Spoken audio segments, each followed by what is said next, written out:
Բարի երեկո։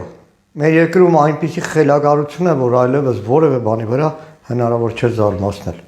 Օրերս Պաշտպանության նախարար Սուրեն Պապիկյանը որոշում է ստորագրել, որով չեղարկել է հանգուցյալ Վազգեն Սարգսյանի ժամանակվա որոշումը։ Մեկ պահ պատկերացրեք, Սուրեն Պապիկյանի որոշմամբ չեղարկվել է Վազգեն Սարգսյանի նախաձեռնությունը։ Սուրեն Պապիկյանի որոշման հրամանի համաձայն փետրվարի 1-ից այլևս մեր զինված ուժերում չի լինելու հոգևոր ծառայությունը, հոգևոր առաջնորդությունը, առաջնորդի հոգևոր առաջնորդի ինստիտուտը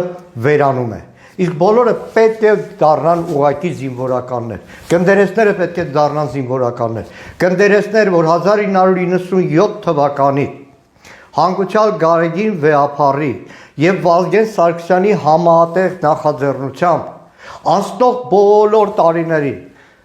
ծառայել են մեր զինված ուժերում, եղել են մեր զինվորի կողքին։ Նույնիսկ մարտական գործողությունների ժամանակ գնդերեսներ, որոնցից զոհեր եղան 44 օրյա պատերազմում։ Ունենք անհատ կորած գնդերես,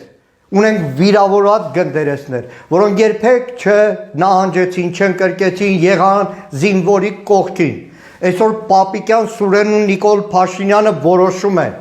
որ այլևս հոգևոր ծառայություն պետք չէ մեր զինված ուժերում։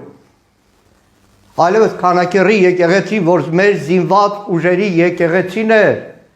այլևս այնտեղ զինվոր չենք տեսնելու, իսկ ամեն կիրակի պատարագին բազմաթիվ զինվորներ ենք տեսնում։ Այլևս Աշոտ Երկաթի խաչը, որ մեր զինված ուժերի պահապանն էր Վեհափառի որոշմամբ, այլևս բանակի հետ կապ չի ունենալու։ Եկեղեցու դեմ արշավ, փոքրուկի, տմարդի, աղանդավոր, թշնամի արշավ։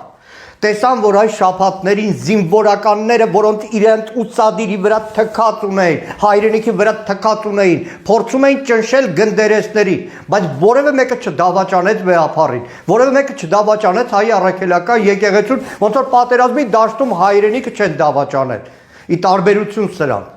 տեսան, որ չեն կարողանում ազդել։ Եվ իրականում վերջին շրջանում շատ էր մտահոգությունը, որ գնդերեսների ինստիտուտը համակարգը վերանալու է։ Եվ բանակի տոնի նույն այս շրջանում, երբ որ Նիկոլ Փաշինյանն այդ զինվորականներին նայելով ուղղակի անգրագետ դատողություններ էր անում, մեկը ծպտուն չէր անում, արցախցի զինվորականների ներկայացավ Արցախներ ուրանում։ Հիմա այլևս այդ ճիշտ այդ օրերի մեր զինված ուժերում իրենց խոնարհ ծառայությունն իրականացնող հոգևոր առաջնորդը եւ հոգևոր ծառայությունը վերացում են Սուրեն Պապիկյանի հրամանով։ Տեսնենք, էլ ինչ փորձանք են սրանք բերելու մեր գլխին։ Մինչև մեր ժողովուրդը սրանցից ազատվի։